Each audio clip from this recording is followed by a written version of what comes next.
Мислиш, че помагаш? Мислиш, че тази лейка в ръцете ти е извор на живот? Глупости. Това е оръжието, с което убиваш реколтата си бавно и мъчително. Погледни ги, жълти, клюмнали листа. И тези празни, безполезни мъжки цветчета. Това е пустоцвет. Това е твоят провал, който цъфти в градината ти. Всяка сутрин, всяка вечер ти ги давиш. Превърнал си лехата в тресавище. И се чудиш защо вместо килограми краставици береш само разочарование. Хвърли тая лейка. Веднага. Защото всяка капка, която изливаш от нея в този момент, е пирон в ковчега на твоите краставици. Поливай обилно, са ти казали експертите. Краставиците обичат водата. И ти като послушен градинар си им повярвал. И си сбъркал. Фатално. Ти не поливаш. Ти създаваш блатна среда, в която корените се задушават. Буквално.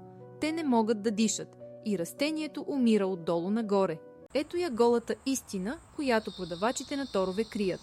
Растение в стрес не ражда плод. То се бори за живота си. А ти си неговият най-голям враг. Защо листата са клюмнали, въпреки че плуват във вода? Защото корените са мъртви. Те не могат да поемат тази вода. Растението ти умира от жажда в море от вода, което ти си му създал. Сега ще ти покажа какво се случва под земята. Влез в света на корените. Там се води истинската битка, която ти губиш с всяко поливане. Здравият корен е бял и твърд. Той диша. Той търси храна и вода. Той е двигателят на твоето растение. Той е твоят бъдещ урожай. А ето го твоят корен. Кафява, лигава каша. Гниеща маса, задушена от липса на кислород. Това е гробище, а не коренова система. Без кислород корените не могат да усвоят нищо. Можеш да изсипеш най-скъпата тор на света, но тя просто ще си стои там и ще отравя почвата. И тогава растението превключва в авариен режим. То знае, че умира и спира да мисли за поколение. Спира да прави женски цветове, които изискват енергия. Вместо това, то произвежда само мъжки цветове. Пустоцвет. Това е неговият вик за помощ. Сигнал, че си го провалил тотално. Достатъчно биология. Време е за действие. Време е да спреш да се държиш като аматьор и да спасиш каквото е останало. Слушай внимателно. Първо, спри да поливаш. Веднага. Забрави за маркуча и лейката за следващите 5 до 7 дни. Без значение колко жално изглеждат листата. Почвата трябва да изсъхне. Трябва да се напука. Трябва да позволи на кислорода да стигне до оцелелите корени и да ги спаси от гниене. Второ, вземи вилица или стара отвертка и внимателно, без да нараняваш стеблото, направи десетки дупки в почвата около растението, дълбоки от 10 до 15 см.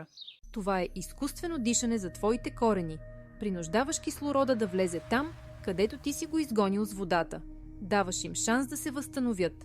Трето, когато почвата е суха на допир на от 5 до 6 см дълбочина, чак тогава идва време за шокова терапия. Не за поливане. Забрави за копешките отрови. Вземи 10 литра вода. Не студена, а с тайна температура. Това е ключово. Студената вода е допълнителен шок. В тази вода добави една супена лъжица кислородна вода. Да, 3% от аптеката. Това е чист кислород за корените. Дезинфекция и стимул в едно. Разбъркай и с този разтвор поливаш. Не в основата на стеблото, а в кръг на около от 15 до 20 см от него. По-около от 2 до 3 литра на растение. Не повече. Това е. Оставяш го на мира. Следващото поливане е чак когато почвата отново изсъхне напълно. Запомни новия закон. По-рядко, но по-дълбоко. Какво ще се случи? Първо, оцелелите корени ще получат кислород и ще започнат да се възстановяват. Гниенето ще спре. Второ, растението ще излезе от стреса. Ще разбере, че заплахата е преминала и ще превключи обратно към режим на размножаване. И тогава ще го видиш. Първо един, после втори, трети. Малък, с мъх, с жълто цветче на върха. Женският цвят. Твоята бъдеща кръставица. Това е разликата между провала и успеха. Между празните цветове и тежките кофи с реколта. Разликата е в това да спреш да обичаш растенията си до смърт. От сега нататък, преди да посегнеш към лейката, бръкни с пръст в почвата. Ако е влажно, остави я. Растението има всичко необходимо. Довери му се. Скоро ще видиш как тези малки завръзи се превръщат в големи, хрупкави, сочни краставици. Такива, каквито заслужаваш. Това е звукът на победата. Звукът на правилния подход.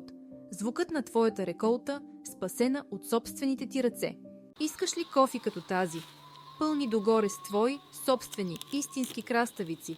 Или предпочиташ да продължиш да гледаш жълтия позор в градината си? Изборът е твой. Можеш да продължиш по стария начин и да се провалиш. Или можеш да ме послушаш и да береш до първия сняг. Аз ти дадох истината. Без захар, без глупости. Сурова и ефективна. Какво ще правиш с нея, зависи само от теб. Ако искаш да научиш как да не убиеш и доматите, чушките и всичко останало в градината си, знаеш какво да направиш. Смачкай бутона за абониране и натисни камбаната, защото следващия път ще разбия друг мит, който съсипва реколтата ти. Не го изпускай.